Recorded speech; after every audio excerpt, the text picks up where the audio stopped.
एक व्यक्ति ने अपने नए घर का गृह प्रवेश किया। उसने अपने सारे दोस्तों को बुलाया, उसके सारे दोस्तों ने उसे गिफ्ट्स दिए। नेक्स्ट मॉर्निंग जब उसने सारे गिफ्ट्स खोलना शुरू किए तो सरप्राइजिंगली एक दो गिफ्ट्स को छोड़कर सभी में उसे मिले laughing Buddha, feng shui pyramid, Chinese dragon, tortoise, feng shui coins और हाथ हिलाती हुई बिल्ली। साथ में मिले डिस्क्रिप्शन में इन गिफ्ट्स के यूसेज और इनके रखने के सही डायरेक्शन के बारे में लिखा हुआ था। Laughing Buddha for money and happiness, पानी में डूबा हुआ कछुआ कर से मुक्ति, चाइनीज ड्रैगन रोगों से मुक्ति, feng shui coins for good luck. अब बात आती है चाइना के माइंड गेम की। Feng shui, it is the mind game of China.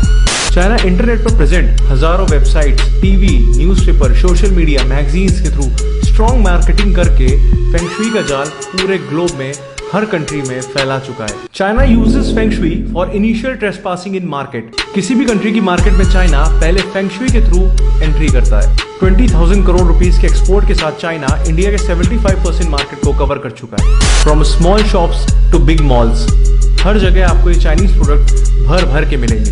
Delhi, Mumbai जैसी बड़ी सिटीज की कुछ शॉप्स की एवरेज पर डे सेल तो 35 to 75,000 तक है। Let's talk about China strategy to damage Indian economy. भगवान की मूर्ति से लेकर नटराज पेंसिल तक सबकी कॉपी बनाकर चाइना ओपनली इंडिया में एक्सपोर्ट करता है।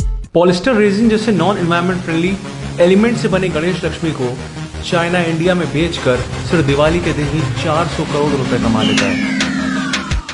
कम्युनिस्ट चाइना ने इसी तरह इंडिया के हजारों craftsman, small factories, cotton industries, handicraft को बुरी तरह डैमेज कर दिया है। कुम्हार, बढ़ई, लोहार, कर्मकार जैसी 2 करोड़ से ज्यादा पॉपुलेशन वाली जातियों के लोग आज बहुत पुअर कंडीशन में हो चुके हैं। चाइना ने हमको एक मैन्युफैक्चरिंग हब से हटाकर एक मिडिल मैन बनाकर खड़ा कर दिया है। अब बात करते हैं चाइना के दूसरे एस्पेक्ट की, चाइना साइकोलॉजिकल वॉरफेयर। अब जंग सिर्फ आर्म्स एंड एम्यूनिशन से नहीं, साइकोलॉजिकली भी लड़ी जाती है। चाइना फेंग शुई का यूज एज अ वेपन कर रहा है to destroy the spirituality of India. Let's talk about most famous laughing Buddha. Is it really Mahatma Buddha? No, Mahatma Buddha ने कभी नहीं कहा कि आप मेरी इस तरह की मूर्ति अपने घर में रखो तो आपको गुड लक और प्रॉस्पेरिटी मिलेगी। अफसोस की बात यह है कि आज हम इंडियंस, स्पेशली हिंदूज, तुलसी ऐसे पेरेनियल और मेडिसिनल प्लांट से ज्यादा लाफिंग बुद्धा को अपने घर में जगह देने लगे।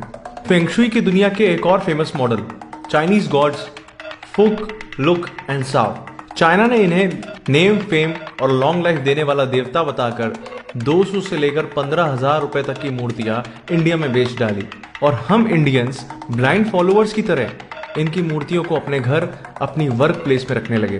मार्केट में ऐसे बहुत से चाइनीज फेंग शुई प्रोडक्ट्स हैं जो आपको नेम, फेम और मनी देने का यकीन दिलाते हैं। अगर ये काम करता है तो चाइना इसका यूज अपने कंट्री में क्यों नहीं करता?